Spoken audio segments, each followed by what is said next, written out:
सो attitude क्यों होता है? Because attitude is there to serve some purpose. एक दलित है, उसको गलत तरीके से ट्रीट करते थे, लेकिन अब वो IAS बन गया, ठीक है, तो अब क्या होगा? Now hostile attitude serve no purpose, तो इसलिए वो क्या करेंगे? एटीट्यूड चेंज कर लेंगे। उनका बिलीफ सिस्टम तो वही रहा कि ये तो दलित है, लोअर कास्ट है, लेकिन अब जो हॉस्टाइल एटीट्यूड उस दलित के लिए था, ठीक है, अब उसका कोई पर्पस नहीं है। अब IAS से थोड़ी ना मुँह बोलेंगे,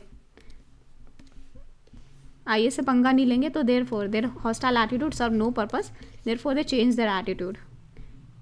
लेकिन अभी सोशल स्टेटस चेंज नहीं हुआ है। Social status change with the acceptance in the society, कि सोसाइटी में आपका एक्सेप्टेंस हो जाता है। IAS बन के एक्सेप्टेंस भी हो सकता है, तो वो आपका सोशल स्टेटस बढ़ेगा। तो social status change with the acceptance in the society. So we talk about attitude, तो एक होता है हमारा ब्यूरोक्रेटिक एटीट्यूड। ब्यूरोक्रेटिक एटीट्यूड के मेरिट्स क्या होते हैं? तो strong adherence to the laws and rules, strong adherence to the laws and rules. आप रूल्स एंड लॉ फॉलो करोगे, डिसिप्लिन मेंटेन रहेगा आप, क्योंकि आप रूल्स के अकॉर्डिंग चल रहे हो। क्विक डिसीजन मेकिंग, रूल्स के हिसाब से चल रहा है तो कुछ सोचना नहीं है। क्विक डिसीजन मेकिंग, तो QSM, तो quick decision making. QDM, quick decision making. And then easy to establish responsibility and accountability. अपने लॉ के हिसाब से काम करना है, तो आप बता सकते हो ये लिखा था मैंने, ये किया, तो easy to establish responsibility and accountability, RA। And will ensure neutrality, impartiality, ensure neutrality, impartiality. Demerits क्या? रैट टेपिज्म होगा, rigidity, status quoist approach, lack of citizen centric approach, citizen के बारे में नहीं सोचोगे, ड्यूटी फॉलो करनी है आपको। And lack of innovation, innovation नहीं होगा, बिकॉज जो रूल्स एंड लॉ उसके अकॉर्डिंग चलना पड़ेगा। And following the rules become more important than the end itself. Rules follow करना ज़्यादा इंपॉर्टेंट हो जाता है then the and result.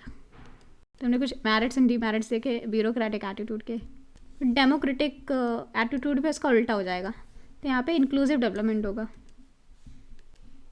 So there will be inclusive development and people participation, innovation and flexibility. So इसके फ़ायदे क्या है? FIP से याद रख सकते हैं डेमोक्रेटिक एटीट्यूड के। एक तो फ्लेक्सिबिलिटी, F से फ्लेक्सिबिलिटी, I से इनोवेशन, I से इंक्लूसिव डेवलपमेंट एंड P से पीपल पार्टिसिपेशन। तो flexible, innovative, inclusive development and people participation, तो ये है advantage of democratic attitude. Disadvantages क्या है? Delay in decision making. अब आपको सबकी चीज़ें सुननी है। डिफिकल्टी इन अराइविंग कंसेंसस, सबसे बात करें तो इधर is a difficulty in arriving consensus, ये इस साइड बोल रहे हैं, ये इस साइड बोल रहे हैं। देन इनफॉर्मल डिसीजन मेकिंग होगी, informal, rules and laws follow नहीं कर रहे, पॉपुलिस्ट अप्रोच चलेगी, लोग जो चाहते हैं। आप रूल्स एंड लॉज फॉलो नहीं कर रहे हो, डिस्क्रिशन आ जाएगा, इम्पार्शियलिटी हो सकती है। तो यहाँ पे democratic attitude and bureaucratic attitude का अपोजिट लिख देना है। We must follow both type of attitude. Policy making में ब्यूरोक्रेटिक एटीट्यूड होना चाहिए, आराम से आप पॉलिसी बना पाओ। पॉलिसी इंप्लीमेंटेशन में democratic attitude based on ground reality. For example linking the Aadhaar with PDS।